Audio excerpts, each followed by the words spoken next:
बिस्मिल्लाहिर्रहमानिर्रहीम। अस्सलाम वालेकुम। नुज़रत रहमत एलिगेंस लर्निंग फोरम। उम्मीद है आप सब बहुत खुश और आपका रमज़ान रोज़े बहुत अच्छे जा रहे होंगे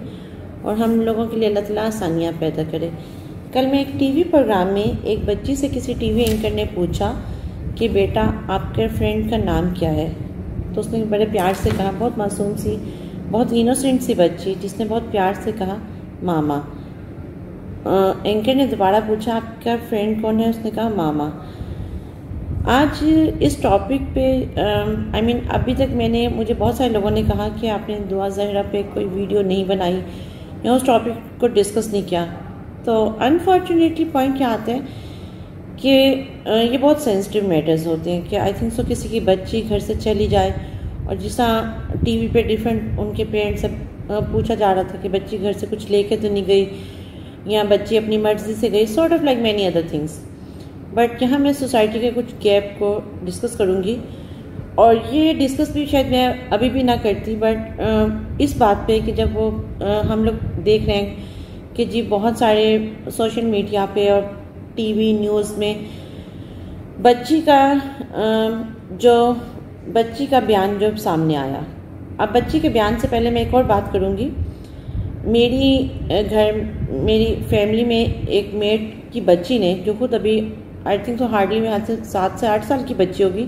या मे भी शायद उससे भी छोटी, 5 से 6 साल की बच्ची, तो उसने मुझे बताया कि जी मेरी बेटी कह रही है कि रिमोट के से टीवी ऑन करें, 13 साल की 14 साल की बच्ची मिल गई है। And I was literally wonder कि हमारे बच्चियाँ क्या चीज़ें देख रही हैं। अब दुआ ज़हरा के बयान पे आते हैं। उसका बयान बताया जा रहा है कि जी उसने टीवी पे आके बयान दिया है कि वो उसकी एज उसके पेरेंट्स गलत बता रहे हैं, फादर पे बहुत सारे इल्ज़ामात लगाए। बहुत दुख की बातें हैं, बहुत तकलीफ़ की बात है, लेकिन उसने फिर ये कहा कि जी मैं खुद अपनी मर्ज़ी से घर से भागी थी, मुझे किसी ने कोई अगवा नहीं किया और मैंने अपनी मर्ज़ी से शादी कर ली है। यहाँ पे मैं थोड़ा सा बात करूँगी कि जब हम छोटे होते थे, अगर हम अपने बचपन को याद करें तो वो स्टिल रिमेंबर कि अगर हम लोग पेरेंट्स, एक तो पहली बात कि ऑफ कोर्स टीवी भी उनकी प्रेजेंस में देखा जाता था, टीवी के भी फिक्स टाइमिंग्स होते थे। आजकल के पेरेंट्स अपनी आसानी के लिए, स्पेसिफिकली मैं मदर्स की बात करूँगी, अक्सर औरतों का ये थोड़ा सा रोना होता है कि नहीं जी माँ बाप दोनों की रिस्पॉन्सिबिलिटी होती है औलाद की तरबियत, बट जहाँ तक मुझे फील होता है कि बहुत सारी रिस्पॉन्सिबिलिटी मदर पे आती है और घर का सुख चैन बनाने में जो औरत रोल प्ले करती है, मर्द डेफिनेटली उस पर एक कहते हैं ना कि औरत और मर्द गाड़ी के 2 पहिए हैं,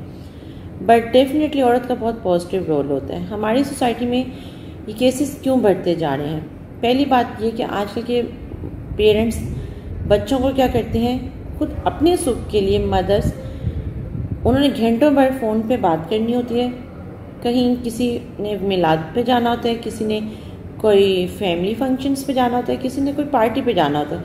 किसी ने विंडो शॉपिंग पे जाना होता है, और उसमें बच्चियाँ इग्नोर हो रही होती हैं, बच्चियों के बच्चे भी इग्नोर हो रहे होते हैं। बच्चे को पकड़ाया टैबलेट, बच्चे को पकड़ाया mobile phone,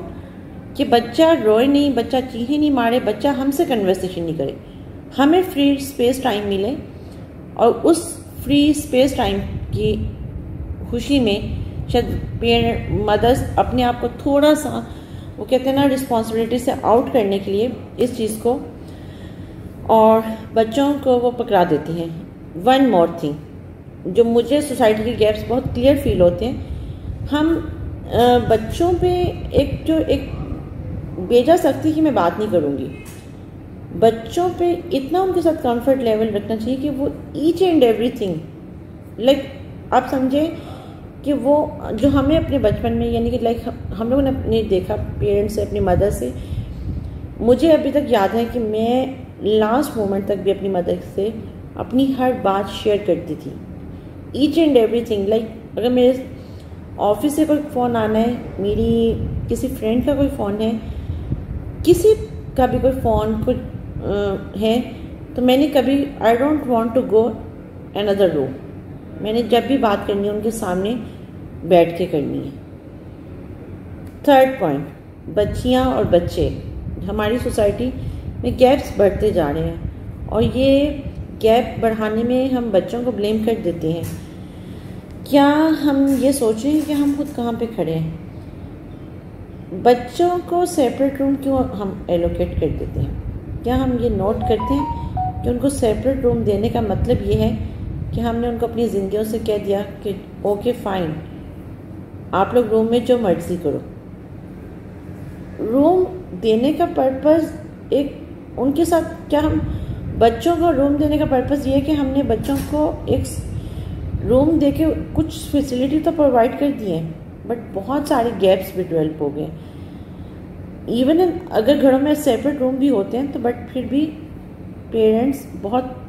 quality time, specifically mother बहुत क्वालिटी टाइम बच्चों को दे रहे होते हैं। लेकिन अब रूम में क्या होता है कि जी बच्चे अपने रूम में हैं, बच्चे जी काम कर रहे हैं, बट क्या हमें ये पता है कि वो वाकई वहाँ काम कर रहे हैं? बहुत सारी वीडियोस की कि जी जो पबजी गेम के ऊपर, और मैंने भी बहुत सारी उस पर उसके कि वो एक रीज़न। लेकिन अनफॉर्चुनेटली अगर देखें कि इस मंथ में, रमज़ान के इस मुबारक महीने में, ये सेकंड केस है। पहले दुआ ज़हरा का, और trust me I still remember कि मेरे यहाँ से कोई टीवी चैनल, कोई ऐसी जगह नहीं थी जहाँ पे उसकी वापसी के लिए दुआ नहीं की जाती थी। लेकिन अगर अब उसके फादर कह रहे हैं कि जी बेशक बच्ची को मुझे ना दिया जाए, चाइल्ड ब्यूरो वालों को दे दिया जाए, तो उसके पीछे एक पेन है, उसके पीछे एक दुख है। लेकिन क्या हम अभी भी नोट करेंगे कि हम अगेन हमारी सोसाइटी में गैप और बहुत इंक्रीज़ हो गया। हमारे यहाँ एक चीज़ बहुत कॉमन होती जा रही है कि हम दूसरों के घरों की तो तांग झांक रखते हैं, दूसरों के घरों में क्या हो रहा है हमें ये भी पता है, लेकिन हमारे अपने घर में क्या हो रहा है, हमारी अपनी बच्ची क्या कर रही है, हमें नहीं पता। क्योंकि हमें ये यकीन है कि हमारे बच्चे ऐसा नहीं कर सकते। बट क्या हम खुद इस पॉइंट को देखते हैं? क्या हमें इस बात का एहसास है कि हम कहाँ खड़े हैं? हम और कितना वेट करेंगे और कितना और किस नेक्स्ट एपिसोड का वेट करेंगे, इससे पहले कि कोई और एक केस हो? एटलीस्ट थर्ड पॉइंट जो मुझे एक और चीज़ लगती है, अदालत के बयान भी आ गए, बच्ची के बयान भी आ गए, बट आई थिंक सो उसका मेडिकल चेकअप करवाया जाए और ये चेक किया जाए कि कहीं उसको हेपेटाइटिस तो नहीं किया गया। क्योंकि बच्ची की एज, अगर फाइन, अगर बच्ची कह रही है जी मैं 18 साल की हूँ, पेरेंट्स कह रहे हैं कि वो 13 से 14 साल की है, whatever kind of age, क्या उसका हम मेडिकल, उसका प्रॉपर टेस्ट, मेडिकल चेकअप करवा रहे हैं और ये चेक कर रहे हैं कि क्या वाकई बच्ची जो बात कर रही है किसी के फोर्स करने पर तो नहीं कर रही है, बच्ची को किसी साइकियाट्रिस्ट से मिलवाया जा रहा है, क्योंकि उसका प्रॉपर एक मेडिकल चेकअप होना चाहिए। एक इतने लॉन्ग गैप के बाद जो बच्ची एक लाइक किडनैप हुई है या अपनी मर्जी से गई है, ऑफ कोर्स वो घर से तो डिसअपीयर होगी ना, तो प्रॉपर उसको कोई एक कमेटी बैठ के, हम हर चीज़ की कमेटी बिठा लेते हैं, लेकिन क्या हम इन चीज़ों पे विदाउट एनी थिंकिंग डिसीजन दे देंगे?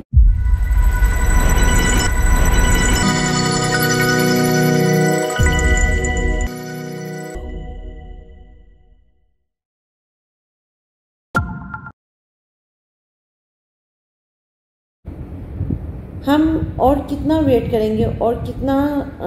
और किस नेक्स्ट एपिसोड का वेट करेंगे, इससे पहले कि कोई और एक केस हो? एटलीस्ट थर्ड पॉइंट जो मुझे एक और चीज़ लगती है, अदालत के बयान भी आ गए, बच्ची के बयान भी आ गए, बट आई थिंक सो उसका मेडिकल चेकअप करवाया जाए और ये चेक किया जाए कि कहीं उसको हेपेटाइटिस तो नहीं किया गया। क्योंकि बच्ची की एज, अगर फाइन, अगर बच्ची कह रही है जी मैं 18 साल की हूँ, पेरेंट्स कह रहे हैं कि वो 13 से 14 साल की है, whatever kind of age, क्या उसका हम मेडिकल, उसका प्रॉपर टेस्ट, मेडिकल चेकअप करवा रहे हैं और ये चेक कर रहे हैं कि क्या वाकई बच्ची जो बात कर रही है किसी के फोर्स करने पर तो नहीं कर रही है। बात कर रही हूँ दुआ ज़हरा के केस की। एक और चीज़ डिस्कस करूँगी जो लाइक हमारे बचपन में होता था कि ऑफकोर्स पेरेंट्स को, स्पेसिफिकली मदर को, फादर को ज़रूर पता होता था कि जी बच्चों के फ्रेंड्स कौन है, बच्चों का मिलना मिलाना किससे है, बच्चे कहाँ जा रहे हैं, क्या बच्चे स्कूल से सीधा, कॉलेज से सीधा घर आ रहे हैं, बच्चे अगर किसी के घर जाना है तो क्यों जाना है, उसकी रीज़न क्या है, फ्रेंड्स का उनका पूरा एक ना सिस्टम पता होता था कि ये इनकी फ्रेंड्स अगर हैं तो फ्रेंड्स की फैमिली में कौन कौन है, फ्रेंड्स हैं तो कौन फ्रेंड है, उसका क्या सेटअप है, क्या उनका बैकग्राउंड है। अब आजकल के दौर में जो हम लोग अक्सर ये देखते हैं कि पेरेंट्स कहते हैं कि हाँ जी बच्चे बड़े हो गए हैं, क्योंकि बेसिकली कुछ जनरेशन गैप्स में हमारे अगर हम ऑब्जर्व करें, हम अक्सर अपने जो हमारे बड़े होते हैं, हम लाइक मैं पेरेंट्स की बात नहीं कर रही, जो पेरेंट्स और आपके दरमियान की जो एक जनरेशन है, ऑफ कोर्स आप उसमें खुद भी नोट करें तो अक्सर कहा जाता है कि जी आप लोगों को क्या पता, आप लोगों के टाइम पे टेक्नोलॉजी नहीं थी। तो जब उनके बच्चे अपने पेरेंट्स को अपने माँ बाप से ये कहते हुए सुनते हैं ना, तो वो भी ये इस बात का एडवांटेज लेते हैं कि हमारे पेरेंट्स को क्या पता कि हम क्या कर रहे हैं। एक और चीज़ यहाँ मैं बात करूँगी, जो मैंने एक और गैप जो आइडेंटिफाई किया इस चीज़ में, कि लोग कह रहे थे कि उसकी जो लास्ट सर्चिंग थी वो अबाउट कोर्ट मैरिज थी। अगर बच्चे की एज हम 13 से 18 पे भी बात करें तो this is the right age कि वो बच्चे की सर्चिंग क्या थी। तो पेरेंट्स को एटलीस्ट पता होना चाहिए कि बच्चे की क्या एक्टिविटी चल रही है, बच्ची क्या कर रही है। उसमें मेजर गैप जो आता है क्योंकि बेसिकली मदर और फादर बच्चे को वो क्वालिटी टाइम नहीं दे पा रहे जो बच्चा रिक्वायर्ड कर रहा होता है।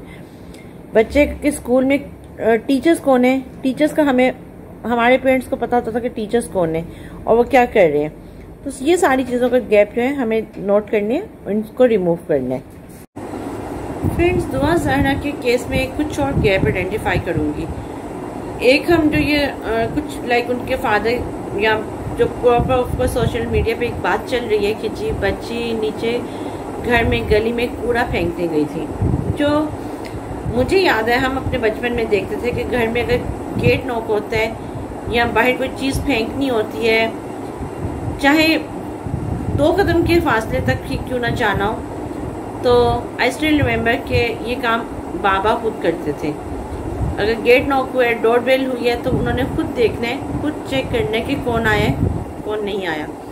अगर बाहर कोई चीज़ फेंकनी है तो वो भी ऑफ कोर्स वो खुद चेक करते थे। तो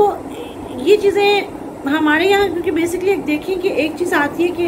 हम लोग बहुत सारी रिस्पॉन्सिबिलिटी से ना अब हम आंखें बंद करके बैठे हुए हैं। एक और गैप जो बहुत मेजर गैप आइडेंटिफाई करूँगी, आजकल बच्चों के क्या होता है कि जी जैसा वो दुआ ज़हरा के केस में भी बात की जा रही थी कि जी बच्ची अगर गेम खेली होती है, ऑल टाइम उसके हाथ में टैब होता था, अगर नेबर्स में भी वो कोई चीज़ लेने गई है या कोई चीज़ लेने गई है तो टैब वो पॉकेट में डालती थी और साथ ले जाती थी।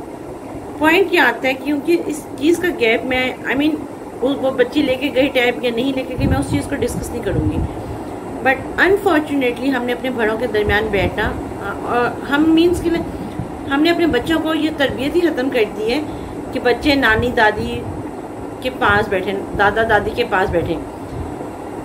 उन रिलेशंस को तो वो बोझ समझते हैं। अगर सपोज लाइक अगर बच्चे, आजकल के बच्चों के ये रिमार्क्स हों कि जी अगर दादा दादी उनकी ज़िंदगी से चले जाएं तो कहा जाए कि जी कोई बोझ उतर गया है, तो फिर उस कौम की साथ यही हो सकता है जो दुआ ज़हरा के केस में हम देख रहे हैं। तो ज़रा हमें सोचना है, ज़रा हमें संभलना है इस बात पे कि क्या हमारे बच्चे हमारी ही अपनी गलतियों की कोताहियाँ तो नहीं भुगत रहे, कहीं हमारे बच्चे हमारे साथ जो हम दुआ ज़हरा के केस में आ रहा है कि जी बच्ची ने जो बाप के मुतालिक बात की, बाप को उसने इतना जालिम करैक्टर करार दे दिया कि कहीं ये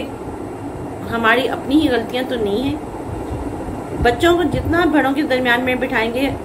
आप सबको याद होगा कि हमारे अपने बचपन में क्या होता था कि नानी दादी मामा लाइक स्टोरी टाइम होता था कि जी सोने से पहले वो स्टोरी बता रही है, या घर में एक प्रॉपर स्टोरी एक टाइमिंग शेयर होती थी कि इस वक्त बैठ के आपने बुक रीडिंग करनी है। बुक रीडिंग की हैबिट तो हमने ख़त्म कर दी है। और एक और चीज़ के आजकल के बच्चों की जो थोड़ा सा सेंसिटिव पॉइंट पे आते हैं, जो एक और बहुत मेजर गैप आते हैं कि पहले एक टाइम था कि बच्चों को शादी का मेरे हाथ से मैट्रिक है फिर तो बहुत सिंपल सी बात आती थी। तब तक तो शायद सिर्फ ये पता था कि हमने डॉल हाउस से टॉयज हैं। यहाँ पे मैं एक और गैप आइडेंटिफाई कर रही थी, 14 से 18 साल। अगेन एक चीज़ आती है जैसे जैसे टाइम चेंज हो रहा है, सोशल मीडिया बढ़ता जा रहा है। हम देखें, मैंने पहले भी मेरा मॉर्निंग शो का एक इंटरव्यू हुआ था, और जो मेरा फर्स्ट टीवी इंटरव्यू था, तो मैंने उसमें एक बात कही थी कि जब मॉर्निंग शो में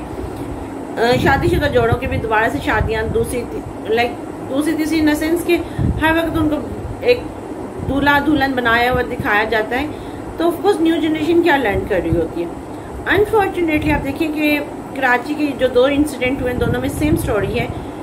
एज फैक्टर वही आता है कि अगर देखा जाए तो चाइल्ड मैरिज की बात भी अगर उसमें हम कह सकते हैं, बट पॉइंट अगेन वही आता है, जो मेजर गैप है कि हमारा मीडिया, हमारे घर का माहौल, और जो मुझे अभी अगला एक प्रोग्राम मैं ज़रूर इस टॉपिक पे करूँगी, आज मैं इस टॉपिक को बहुत ज़्यादा हाईलाइट नहीं करूँगी, लेकिन एक बहुत मेजर एक बात आती है कि बच्चों की ड्रेसिंग पे, जो मुझे बहुत सारे लोगों ने बहुत इंसिस्ट किया, लेकिन अभी तक मैं वो प्रोग्राम मामा की लाइफ से ये बात किया है, मुझे अभी तक याद है। मुझे बहुत सारे व्हाट्सएप आए कि जी आप इस टॉपिक पे करें। कुछ मैंने वर्किंग मामा के साथ की भी थी, लेकिन अगेन उस पर प्रॉपर काम नहीं कर सकी। लेकिन आई थिंक सो ये वो टॉपिक है जिसको टच करना भी लाजमी है, कि हमें सोचना है कि हम अपने बच्चों को क्या दे रहे हैं, कि हमारे बच्चों की ड्रेसिंग, बिहेवियर कहीं आगे हमारे लिए ही तो क्वेश्चन मार्क नहीं हो जाएगा। तो इन चीज़ों पे हमें खुद सोचने, और अल्लाह ताला से यही दुआ है कि अल्लाह ताला हम सब के लिए आसानियाँ करे, हम सबको तौफीक दे कि हम सब एक दूसरे के लिए आसानियाँ बांट सकें। कोई ऐसा अल्फाज ना कहें कि जो किसी के लिए तकलीफ़ का बाइस बने, और अल्लाह ताला सब बच्चों को, सब बच्चियों को, हम सबको ये तौफीक दें कि हम एक अच्छा रास्ता अडॉप्ट कर सकें। अगर देखें कि इस मंथ में, रमज़ान के इस मुबारक महीने में, ये सेकंड केस है, पहले दुआ ज़हरा का, और trust me I still remember कि मेरे यहाँ से कोई टीवी चैनल, कोई ऐसी जगह नहीं थी जहाँ पे उसकी वापसी के लिए दुआ नहीं की जाती थी। लेकिन अगर अब उसके फादर कह रहे हैं कि जी बेशक बच्ची को मुझे ना दिया जाए, चाइल्ड ब्यूरो वालों को दे दिया जाए, तो उसके पीछे एक पेन है, उसके पीछे एक दुख है। लेकिन क्या हम अभी भी नोट करेंगे कि हम अगेन हमारी सोसाइटी में गैप और बहुत इंक्रीज़ हो के हमारे यहाँ एक चीज़ बहुत कॉमन होती जा रही है कि हम दूसरों के घरों की तो तांग झांक रखते हैं। दूसरों के घरों में क्या हो रहा है हमें ये भी पता है, लेकिन हमारे अपने घर में क्या हो रहा है, हमारी अपनी बच्ची क्या कर रही है, हमें नहीं पता। क्योंकि हमें ये यकीन है कि हमारे बच्चे ऐसा नहीं कर सकते, बट क्या हम खुद इस पॉइंट को देखते हैं? क्या हमें इस बात का एहसास है कि हम कहाँ खड़े हैं? हम और कितना वेट करेंगे, और कितना और किस नेक्स्ट एपिसोड का वेट करेंगे, इससे पहले कि कोई और एक केस हो। एटलीस्ट थर्ड पॉइंट जो मुझे एक और चीज़ लगती है, अदालत के बयान भी आ गए, बच्ची के बयान भी आ गए, बट आई थिंक सो उसका मेडिकल चेकअप करवाया जाए और ये चेक किया जाए कि कहीं उसको हेपेटाइटिस तो नहीं किया गया। क्योंकि बच्ची की एज अगर फाइन, अगर बच्ची कह रही है कि मैं 18 साल की हूँ, पेरेंट्स कह रहे हैं कि वो 13 से 14 साल की है, whatever kind of age, क्या उसका हम मेडिकल, उसका प्रॉपर टेस्ट, मेडिकल चेकअप करवा रहे हैं और ये चेक कर रहे हैं कि क्या वाकई बच्ची जो बात कर रही है किसी के फोर्स करने पर तो नहीं कर रही है, बच्ची को किसी साइकियाट्रिस्ट से मिलवाया जा रहा है, क्योंकि उसका प्रॉपर एक मेडिकल चेकअप होना चाहिए। एक इतने लॉन्ग गैप के बाद जो बच्ची किडनैप हुई है या अपनी मर्जी से गई है, ऑफ कोर्स वो घर से तो डिसअपीयर होगी ना, तो प्रॉपर उसको कोई एक कमेटी बैठ के, हम हर चीज़ की कमेटी बिठा लेते हैं, लेकिन क्या हम इन चीज़ों पे विदाउट एनी थिंकिंग डिसीजन दे देंगे? पेरेंट्स को भी ये सोचना है कि क्या ये उनकी अपनी बच्ची के मतलब वो कह रहे हैं कि उसको घर में नहीं आना, तो हमें कुछ चीज़ों पे एक्सेप्टेंस लेनी है, कुछ चीज़ों पे सोचना है। और बहुत तकलीफ़ की बात है, लेकिन अगेन इसमें यही बात करूँगी कि अपने बच्चों से दोस्ती का रवैया रखें, अपने बच्चों को, आप अपने बच्चों के फ्रेंड बने, बच्चों को ट्रस्ट में कोई बाहर के फ्रेंड ढूंढने की ज़रूरत ही नहीं पड़ेगी। थर्ड पॉइंट कि आपके बच्चे आपके अपने बच्चे हैं, उन पे टाइम दें, ना कि दुनिया के बच्चों पे, दुनिया के घरों पे फोकस करें कि वहाँ क्या हो रहा है। फोर्थ पॉइंट कि आप डिसीजन को ऑन करें, जो हो गया हो गया, अपनी बच्ची को खुद ऑन करें, किसी के ऊपर मत छोड़ें। Thank you so much.